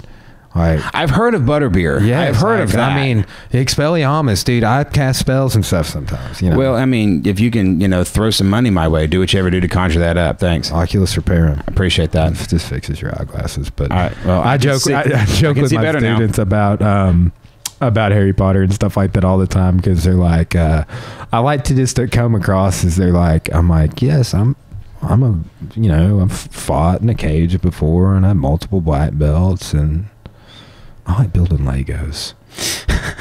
I'm what this guy Eddie Bravo would refer to as a nerd assassin. Nerd assassin. That is outstanding. Yeah, that is outstanding. I prefer to be the lumberjack who will verbally eviscerate but will also love. Yes. Hey, there you go. That's who I am as a person. Yeah, like Oliver Platt's Paul Bunyan in A Tall Tale. Yes, but probably more like a combination of Jed Bartlett from The West Wing and the guy from Moonshiners. Now that's funny. That's funny. That reminds me, you ever seen, which it's kind of, we've talked about this, but you ever seen Pineapple Express? Oh my Lord, Imagine I love those 2 strands and those 2 strands got together. Yes. And then they had a strand. Yes. And the little, the cross there. Yeah. I was just talking about that movie. I freaking love that movie. It's such a, man, that's like, I never got into like Cheech and Chong movies or anything like that. But I kind of felt like of like our generation or like, cause like right when I was getting out of high school that came out and it was just kind of sort of the cult movie. Yes. It is like Animal House or Blues Brothers, something like, it's along those lines, but it is definitely, I run into people that are like 40-year-old moms and they quote that movie and I'm just like, what? Even more underground than I think Pineapple Express is Scott Pilgrim versus the World. Oh, that's an excellent one. Yeah. Killer. Same kind of a deal. Forgetting Sarah Marshall. Oh, even... I love Forgetting Sarah Marshall. It's good, dude. You do less. It's so good. And Scott Pilgrim, that's one of those movies that I can watch anytime. And if it's on or I just scroll through, I'm going to watch. We graduated, I think, about the same time. And so it's... 06 is when I got out. 05. Yeah. So, actually, I was the age to get out at 05. But I was homeschooled till 8th grade, so I got held back a grade when I transitioned to public school. Is that why you fought in a cage? No. Okay, cool. No, I actually did not get into training and doing everything I do now until right after I graduated high school. Nice. So that's just like, and then by 2009, the gym I was training at moved to Northwest Arkansas. So then I just kind of started doing my own thing and cross training with them and everybody else that's in our affiliation and stuff. And now we own one of the biggest gyms in the state. So see, isn't it life unraveled? That's the guy that helped me pick the name for my gym, one of my best friends, I'm going to see him Saturday. He helped me come up with the name for the podcast too. Helped me come up with the idea for the logo. This dude's like, anytime I've ever gone to him, it was in my wedding, just been like, dude, I'm trying to come up with this, man. This is kind of my idea. He's like, dude, bam, there you go. He's always got good ideas. Mike Page, shout out to him on the podcast. Whoop whoop, attaboy. Well, dude, let's go ahead and wrap it up. And, as there are pertinent issues, always, if you ever want to come sit down and talk, anybody, there's a lot of people, and I don't just ask everybody to come back on. There's a lot of people I'm just like, yeah, dude, I'm always down to, that's why I do this. Like, is having conversations that I'm like, man, imagine that would have recorded that. Right. Or do this good conversations. And I mean, I may never even re-listen to them, but just getting the content out there and spreading the awareness. And I like that more people are doing that. So I dig that Nathan's doing it, we and Kristen are doing that, and that's raising awareness. I'll be on their show tonight, so check out Sass and the Beard. All right, man. Right on. I just got a post from Unregressable. No. Okay. Cheap plug. All right, man. We'll talk to you later. That's it, man. Is that okay? Yeah, dude. That was perfect. That was almost 2 hours. That went was it really? Like nothing. Yeah, hour 53 minutes. Holy crap.